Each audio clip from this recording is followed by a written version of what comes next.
So I want to run through a couple of scenarios on how you can migrate from your existing capacity tier extents in Azure Blob into Veeam Vault v2.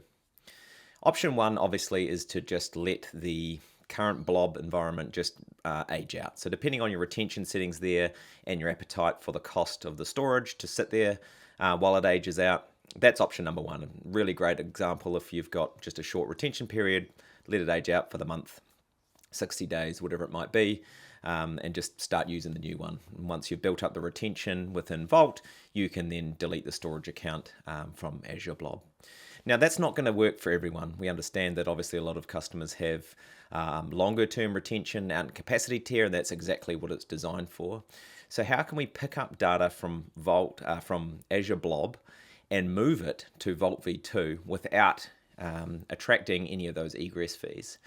So let's take a look at my current environment. A few weeks ago, I set up a small agent job to tear out with an existing, a new scale-up backup repository into Azure Blob. So if we take a look at that now, this was roughly my environment. On the left-hand side, you can see we have a Veeam backup server with a scale-up backup repository. When it tears everything out, it just goes across the public internet, out my local gateway here, and into my own customer tenant with its own storage account sitting there in Azure Blob. So that's great.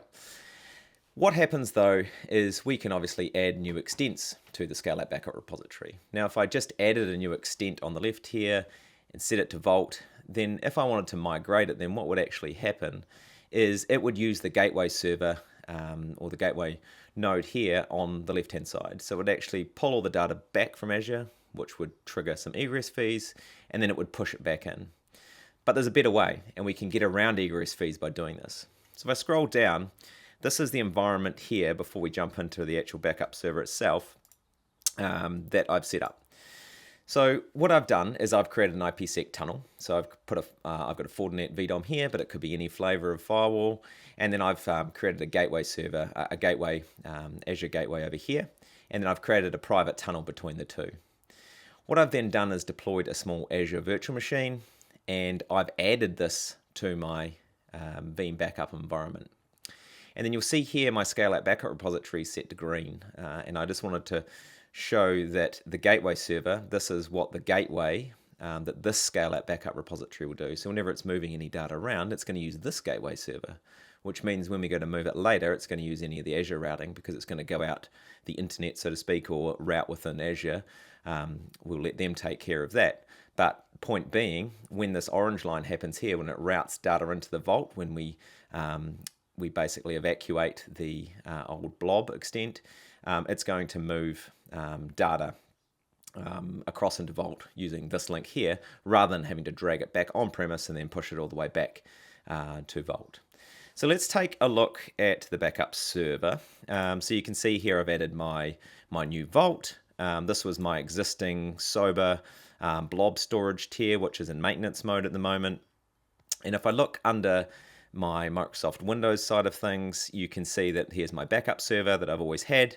And then here's this private virtual machine that I created in Azure itself to use as that gateway server. So then under backup repositories, the important piece to note here is you'll notice the host is set to gateway. And to get to that, you effectively, under connection mode, it will default to direct. But what you can do is you can say, hey, I want you to route through this gateway server. In this case, I've selected that private machine that I'd created in Azure to route all that traffic. Then on our scale-out backup repository side of things, I added my new blob extent here, well, my new Vault extent, and selected basically maintenance mode and then evacuate backups. Under our history here, you'll see that this was done yesterday, almost 24 hours ago, in fact, just over 24 hours ago, and it moved data across, which is great. It moved all the files across to that new Vault, moved a few hundred gigs. And if I look under capacity tier now, you'll notice my agents to Vault job now is backed by that Vault v2 storage repository managed by Veeam Data Cloud. So now any restorations from that capacity tier, any data we pull back, will actually pull back from Vault and not from our capacity tier in Azure Blob. So at this point, I can actually remove that Azure Blob storage account and delete it.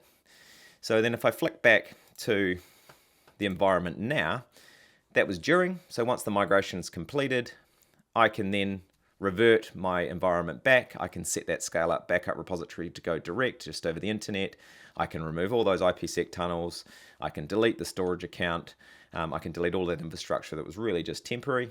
And now we're going to go directly into Veeam Data Cloud Vault v2 for our capacity tier going forward. And if we take a look at kind of to prove a point here, if we log into this firewall and I go to my IPsec tunnel, you can see this has been up for about 2 weeks and it's done almost no data.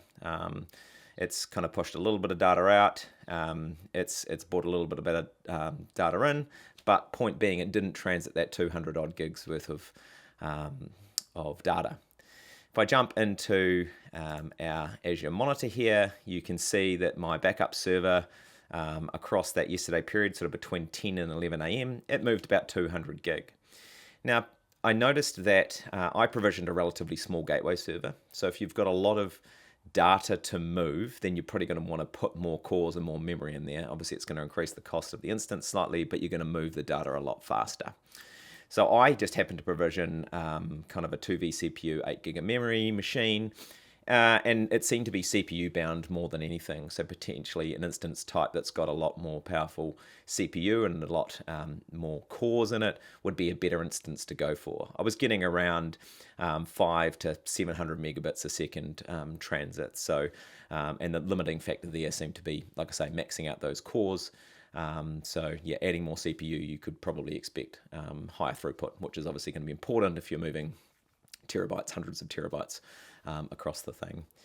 And then what I've done is I've waited a full day because I wanted to make sure that all the costs had come through from the Azure Cost Monitor. And if I jump to Azure Cost Monitor here, you can see this was the day that I moved it, December 17th.